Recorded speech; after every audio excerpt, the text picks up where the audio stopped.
and extra hours, and her stomach twisted.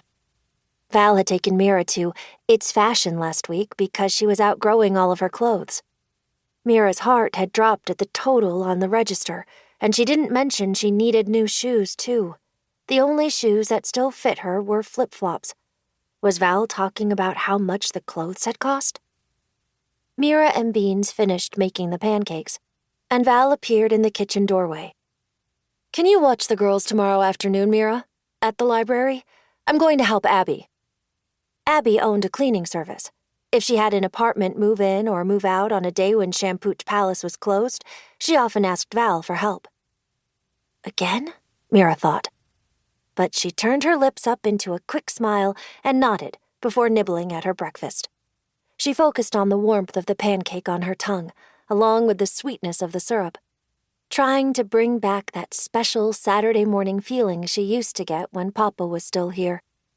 Then she put the dishes in the dishwasher and walked on her toes, a habit left over from gymnastics, into the family room, where Val was rummaging in her purse. Mira ran her fingers over the smooth leather of the recliner that had once been Papa's. No one really wanted that chair anymore. These days they mostly used it to hold laundry. It was just an extra thing no one knew what to do with that chair. A random old thing that was just still here. Like me, Mira thought. A lump formed in her throat, and she reached for the pendant on her necklace. The opaque emerald green stone reminded Mira of a fig beetle and always felt warm. But sometimes, even the warmth of the pendant didn't provide comfort. A wave of sadness washed over her. Val was jamming her feet into her work shoes without untying the laces. She glanced up. "Everything okay?" No, Mira thought. But she reminded herself of what Val had done, the horrible things she had done on that terrible day, and why Mira could never, ever forgive her. A familiar heat flooded Mira's chest. It dried up all the sadness. She cleared her throat. "Yes, everything's fine." The doorbell rang and Val hurried to answer.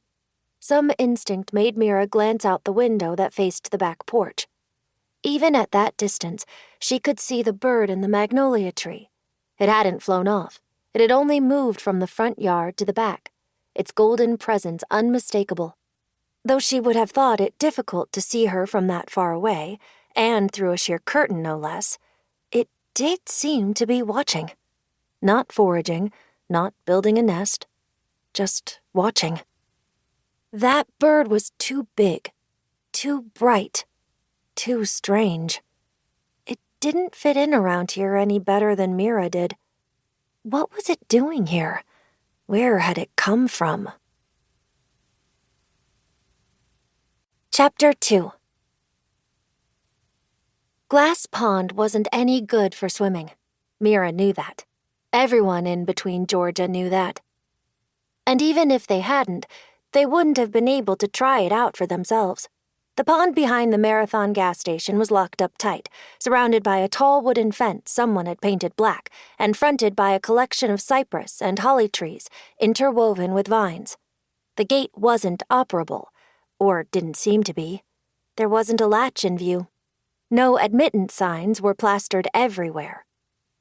Of course, all that trying to keep people out just made some people want to get in. But the occasional hooligan reported the gate wouldn't budge, the fence was full of sharp splinters, and the shrubbery was host to countless copperheads and yellow jackets just waiting to get a hold of whoever tried to penetrate the tangle. Mrs. Martha, who worked at the Between Grocery attached to the gas station, was quick to warn anyone who would listen about the danger. She wasn't sure who owned the property, she said, but whoever they were, they didn't do enough caretaking.